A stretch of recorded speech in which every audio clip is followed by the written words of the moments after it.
I drink to your health when I'm with you. I drink to your health when I'm alone. I drink to your health so much, I'm beginning to worry about my own. But, no, seriously. In a lifetime, God blesses us with a few truly landmark moments. Mom and Dad, they started small enough for you, like learning to walk or ride a two-wheel bicycle. They grew in power and significance. When you learned to drive a car, you must have thought that nothing could ever get better than this. Until that perfect moment when you looked into the eyes of the most loving, caring, giving individual that you had ever known and realized that you had found true love. Then in the celebration of commitment, you stood on the altar before God and the world. Some of these landmarks were landmarks, and some of them made you wonder if they were obstacles.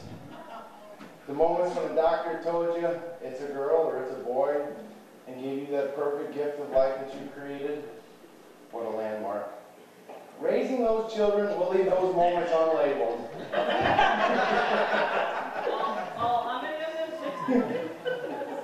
Today you've reached the greatest moment to date. A half a century of marriage, the one you've always loved. We know the road has been happy and sad, and it has always required you to be there for each other.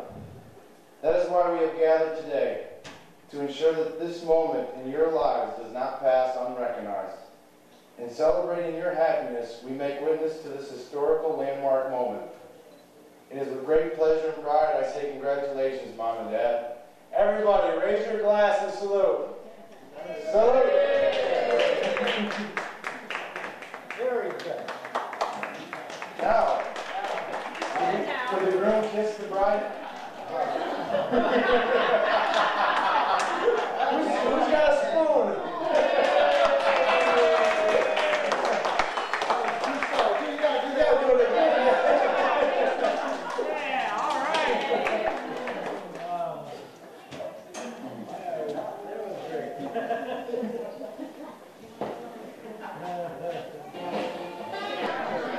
Here's for the next portion.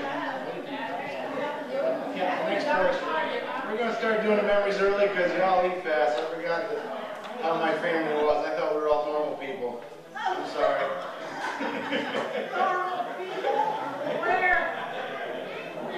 Well, Mom and Dad don't know about this, but the rest of you do. You all got your invitations, and on the back there was best memories.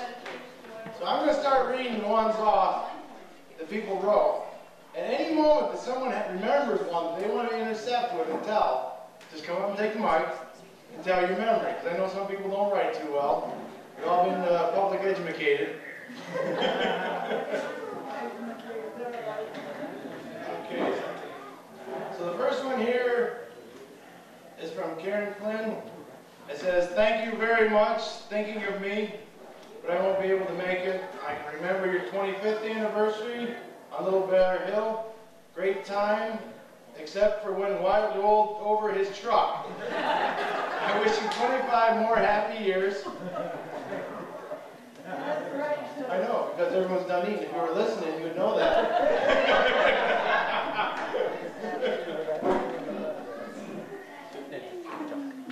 And then again, I wish you 25 more.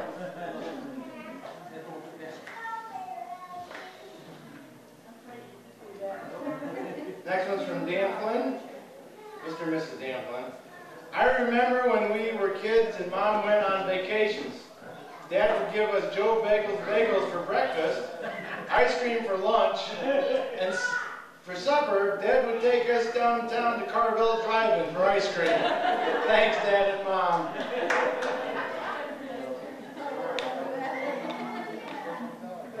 The next one is from Mr. and Mrs. Morris Threadgill. "Their son would take my sons to the ag school in Woodbury. My ex would make hard cider, and not known to me, the boys were taking it and selling it.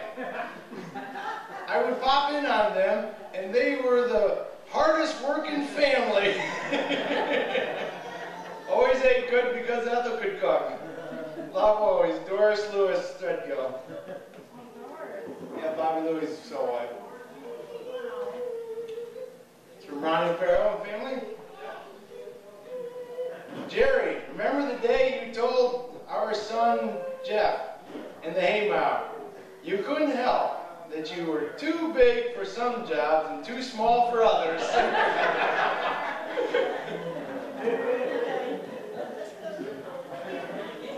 As for Mr. and Mrs. Garman of Ethel, enjoying our Bible studies together. Of Jerry, working with Red across the road in the barn, and the cows getting loose. And I know she wanted to put it, but she didn't, in all that flavorful language. Is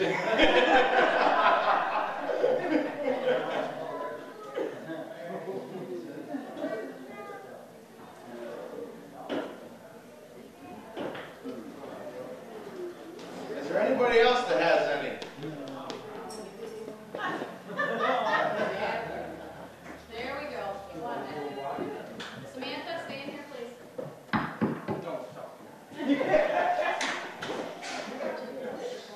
I remember when I was like 4 or 5, and Dad took me over to my grandfather Chief's house with Uncle Chief. And funny games, he gave me a wet willy, and me thinking I was a tough guy. I gave him a wet willy too, and well, when we got done, I was pretty much crying. And at the end, he showed me who the real tough guy was. Anybody else?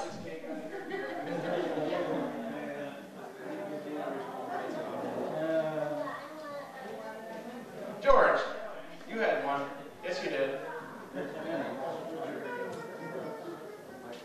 Hi, I just want to say this is about Jerry and my first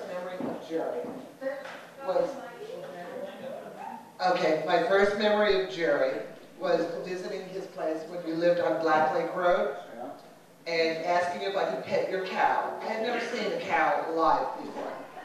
And Jerry told me, sure, go on out and pat him. And I later found out that he was a bull.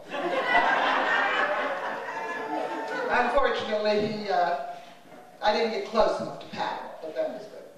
And Ethel, well, my first Christmas up here, Steve and I moved up, and Steve wasn't living here full-time yet, so I was alone on Christmas. I had 10 cows, and it took me hours to milk these 10 cows. So I was thinking I was going to spend Christmas milking all morning with my cows, and then have a TV dinner, wait for Steve's call, and then go milk the cows again in the afternoon. Well, in tribute to Ethel's generosity and hospitality, Billy comes knocking on my door. It took Billy all of a half an hour to do every chore in the place. I mean, I hadn't even finished washing my hands before he stuck me in the truck and took me over to Ethel, where I had the best Christmas dinner I've ever had. So, Ethel, this is an apron signed by all your friends and loved ones. Thank you. And we all want to say we love you and thank you. Well, thank all of you for coming.